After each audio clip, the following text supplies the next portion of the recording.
big cities, urban legends about dangerous rituals that promise access to the other world are common. The elevator game is one of them.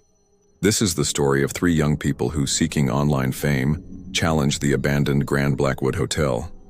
Leo, in his 20s, ran the Legend Hunters channel. With a mix of skepticism and hunger for adrenaline and views, he announced to his audience, the legendary Legion, that they would face the elevator game in the haunted Grand Blackwood Hotel.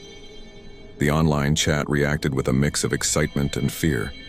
Leo's research on the hotel revealed not only its construction over the ruins of a 19th century asylum and its proximity to a Native American cemetery, but also more recent and disturbing stories. He discovered accounts of an old hotel caretaker, a reclusive man named Silas, who mysteriously disappeared in the 70s. Some persistent rumors claimed he never really left the building, somehow becoming part of its shadows and silent corridors, a constant and invisible presence. Behind the scenes, Maya, his friend and technician, was apprehensive. She argued that the Blackwood was different, with a history of disappearances, more sinister than previous investigations, like the Crossroads ghost. She had a bad feeling she couldn't explain, a sense that they were messing with something that should be left alone. Leo downplayed the concerns, stating that the danger of the place would guarantee the video's success. The stories and mystery of the hotel would be viral content. He promised safety. Maya, out of loyalty and admiration for Leo's courage or recklessness, gave in, but with one condition. If the situation got truly dangerous, they would bail. Leo agreed, already researching a mysterious fire that hit a wing of the hotel decades earlier, an event that, according to some, was caused by an attempt to purify the place of an evil presence. The promise of risky content attracted Chris Obscurus, an influencer who claimed to be an expert on the elevator game, knowledgeable about ancient variations of the ritual and containment protocols. In a video call with old books in the background, he detailed the procedure with precision. The Grand Blackwood Hotel, according to Chris, was a locus potentii, a place where the veil between worlds was thin. Access to the other side would be easier, but the return, much more dangerous. He mentioned consecrated chalk, black salt, and the elevator's guardian entity, which should not be faced. Chris also mentioned that the Blackwood service elevator was particularly sensitive due to the tragic events that occurred on its upper floors, including an alleged ritual that went terribly wrong years ago. Leo saw Chris's potential to increase the drama and credibility. He invited him to the team, asking him to avoid crazy stunts. Chris responded with a cold smile, stating that the only safety at the threshold was knowledge. The preparation was tense. Leo tested cameras, microphones, and other recording equipment. The night before the expedition, while Leo was reviewing the equipment one last time, one of the night vision cameras turned on by itself, focusing on a dark corner of his room for a few seconds before abruptly turning off. He attributed it to a technical failure, a bad connection, but a seed of discomfort was planted in his mind. An uncomfortable doubt he tried to push away. Maya prepared first aid supplies and, secretly, a pocket knife. Chris arrived with a backpack containing colored powders, chalk, and a silver crucifix, plus a small leather-bound diary where he made enigmatic notes. On a moonless night, the trio approached the Grand Blackwood Hotel. Broken windows, graffiti, and ivy covered the facade. The air smelled of mold and dust. Before they even entered, a sudden cold wind swept the street, momentarily extinguishing the lights of a nearby lamppost, leaving them in darkness before entering the building. They entered through a broken service door that creaked like a warning. Dark corridors and an abnormal silence. The flashlights revealed peeling wallpaper and broken furniture, strange graffiti, unknown symbols, and phrases like, "She sees everything and don't look back." Traces of past tragedies, a dirty teddy bear, dusty women's shoes, yellowed newspapers. In one of the ground floor corridors, they found a room with the door ajar. At the end of a corridor, the service elevator, old metal cabin, creaking pantograph gate, worn button panel. Chris forced the door, revealing the dark shaft and a metallic, rotten smell. He whispered that this was the portal. Leo swallowed hard. Maya felt her heart race. The air around the elevator seemed colder. The hotel's atmosphere was heavy. Each shadow seemed to hide something. Each creak sounded like a warning. Dust rose with each step. Maya tightened her grip on her backpack, where the knife offered minimal security against the growing fear. The cabin was claustrophobic, the air heavy with the smell of rust and moisture. Chris, solemn, positioned himself in front of the panel. He announced to Leo's camera the beginning of the primary access sequence and pressed the 4th floor button. The elevator shuddered, groaned, and began to rise slowly, the cables creaking all the time, as if they might break at any moment. The tension increased with each floor. A jolt, descent to the 2nd floor, rise to the 6th. Between the 6th and 2nd floors during the descent, the elevator stopped abruptly, the lights flashing frantically. A heavy dragging sound came from the corridor outside, followed by an icy silence. No button responded. After a minute that felt like an hour, the elevator started working again, descending as if nothing had happened. Chris just wrote something in his small notebook, showing no surprise. New descent to the 2nd, then slow ascent to the 10th.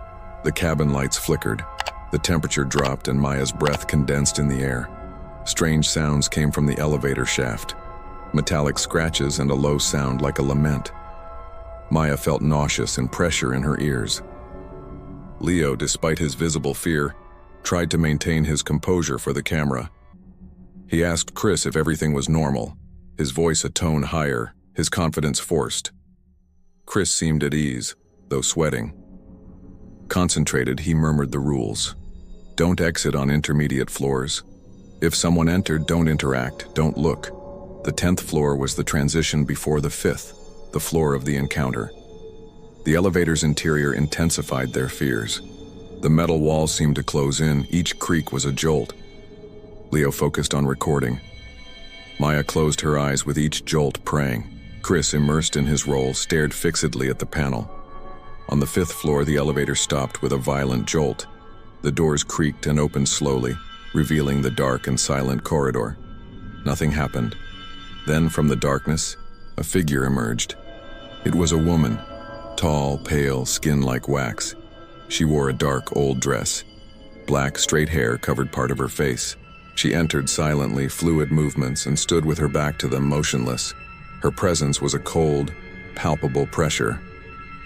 If you're getting chills from there, don't forget to subscribe if you're enjoying this dark investigation. Chris whispered not to look, not to speak, to pretend she wasn't there. Maya felt a cold emanating from the woman. The smell of mold and dust intensified, mixed with a sweet and nauseating odor of old, decaying flowers.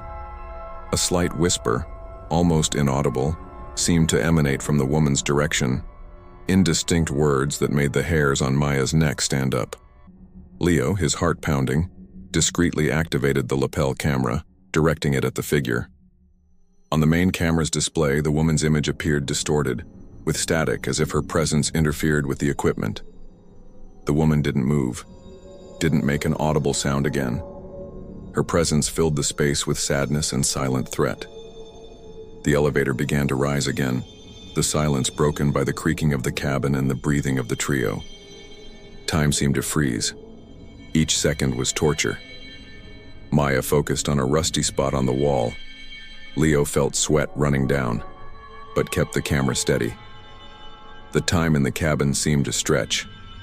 Finally, after a climb that seemed endless, the elevator, which should have stopped on the 1st floor before going to the 10th, continued to rise.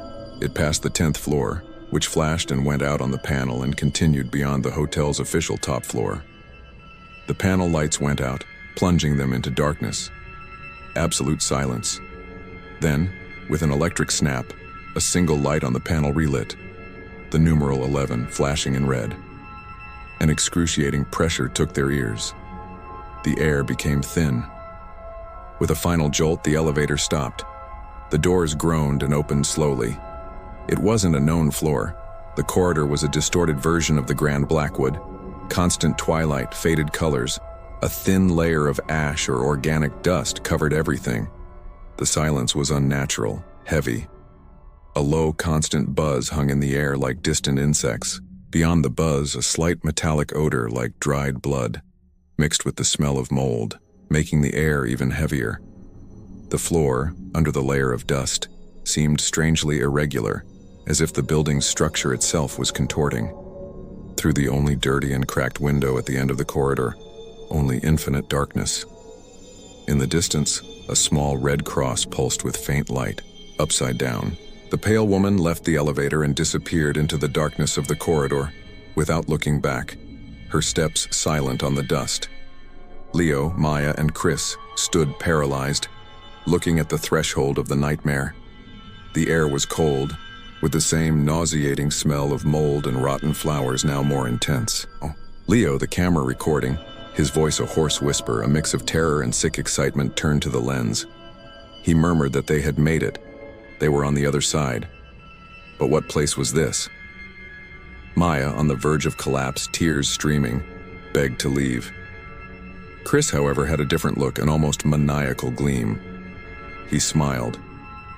He took a step out of the elevator, stepping on the dust.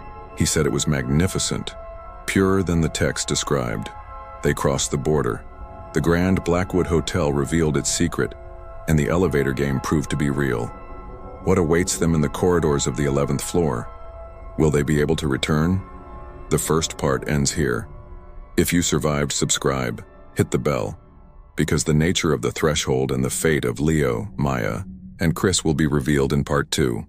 Comment what you think they'll find and don't forget to subscribe so you do not miss the continuation of this story. Will they be able to get out of there?